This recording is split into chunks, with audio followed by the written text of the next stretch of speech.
My dear 12th class students, this is fourth video and the last video of this poem letter titled as Abraham Lincoln's letter to his son's teacher.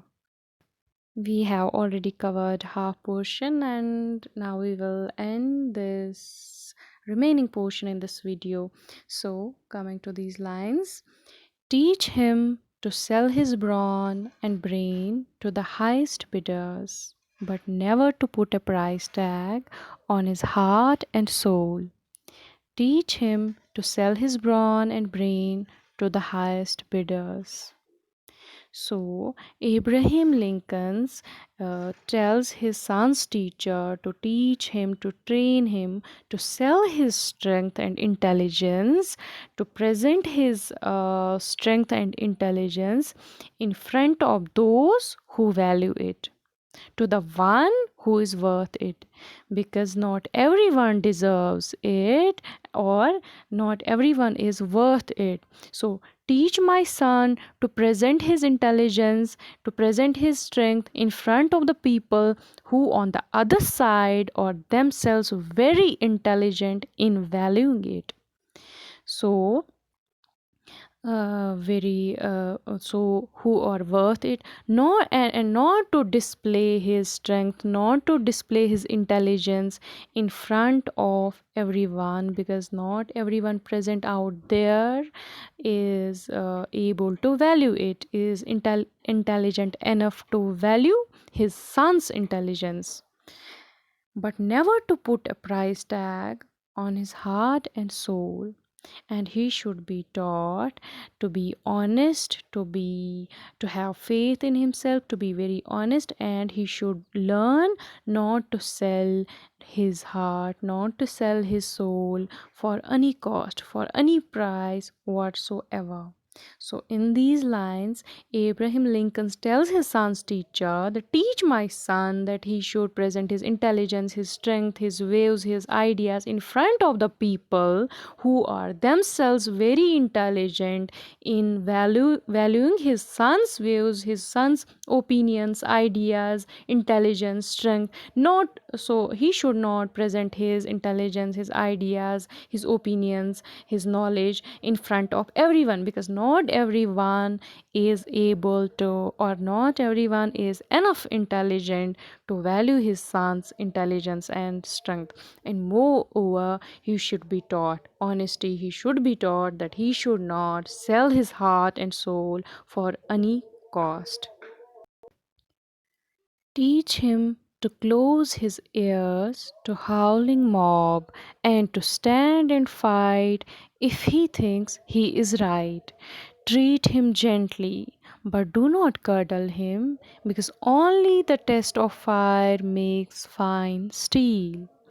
Teach him to close his ears to howling mob and to stand and fight if he thinks he is right. So, in these lines, Abraham Lincoln tells his son's teacher to teach his son to close his ear, to not to listen to the shouting crowd, not to listen to other people, to other crowd, not to bother what the crowd is saying, not to bother about the crowd, about their shoutings, about whatever they say, and teach him to have courage to stand against the crowd, to stand against which is not correct. And he should learn to have courage, he should be brave enough to stand for what is right. So he should not bother about the people whatever they are saying, and he should be able to stand against whatever is wrong, whatever he feels is not correct, and he should have courage to stand for what is right. Treat him gently, but do not cuddle him, because only the test of fire makes fine steel. So Abraham Lincoln wants his son's teacher to teach his son gently, to teach his son in a kind manner, in a friendly manner, in a soft manner, but without holding him in his arms lovingly. So he wants his son's teacher to deal with his son in a friendly manner, in a good way, in a good manner, in a kind manner, in a sober manner, soft manner, but he should try to maintain a balance. To make the teaching learning process effective, it's very important that one should be friendly with his students, but he should maintain a gap. He should be strict as well, because sometimes a teacher needs to be strict as well. So he wants his son's teacher to deal with his son in a kind manner, in a soft manner, in a friendly manner, but without holding him in his arms lovingly. Because, and then he says, because iron becomes steel by passing through the test of fire. Let him have the courage to be impatient. Let him have the patience to be brave. So, Abraham Lincoln tells his son's teacher to impart some value based education to his son so that he learns to have particular approach to life. He wants his son to have courage, to be impatient, to have some curiosity, and also to be patient and demonstrate that he is brave. Also, to show his bravery, to demonstrate that yes, he is brave. So, he should try to be brave also. Teach him always to have sublime faith in himself, because then he will always have sublime faith in mankind.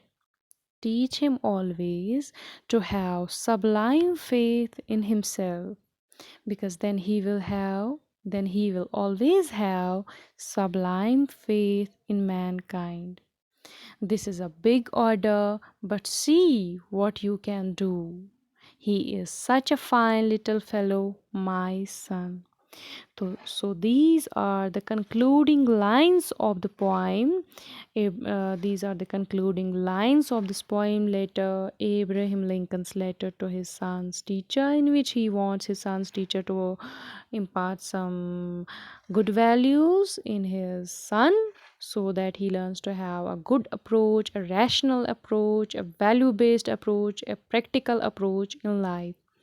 So he should be taught to believe himself, to keep the highest faith in himself. So if he believe in himself, then only he can keep the highest faith in humanity.